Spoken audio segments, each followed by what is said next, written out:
When you say love your child, what does that mean to you? I'm going to tell you what that means to me. Loving your child doesn't just mean loving them for what they are. Of course, we love our children for whatever they want to be, whatever they say, it's unconditional love. But loving your children also means setting them in the proper direction. If you have a prepubescent child who comes to you and says they feel like the opposite gender, they most likely, by the time they reach puberty, are not going to have these feelings anymore. We would be doing a disservice to them if we kept up with whatever it is that they're feeling and we kept saying, yes, you know what, you're right. Why aren't we telling children, hey, you know what, it's okay to feel uncomfortable in your body. We all went through it. Instead, they're being fed by their friends, social media, regular media, that if they feel uncomfortable, it's probably because they're the opposite gender. And that is not true. Some of these children who say that they feel like the opposite gender, it's because they're trying to figure out what they're feeling when really they could be autistic, they could have an eating disorder, anxiety. There are tons of other mental health conditions that could be attributing to this. Why do we need to be so extreme and say, you know what, you're right. You feel like the opposite gender, you are the opposite gender. Why can't we figure out what the children are actually suffering from or what's actually bothering them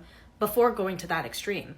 There's many other reasons. Right now, did you know that it's actually girls who are more likely to feel the opposite gender than boys? And this is because they're exposed to pornography at such a young age that they think that this is what's expected of them.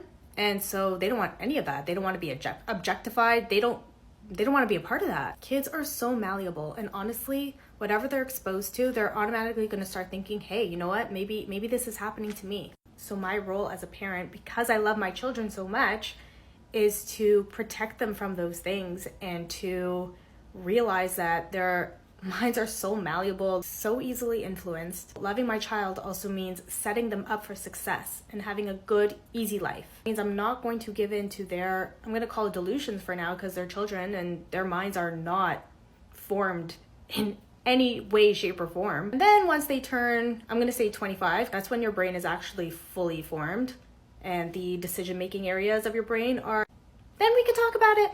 But until then, no.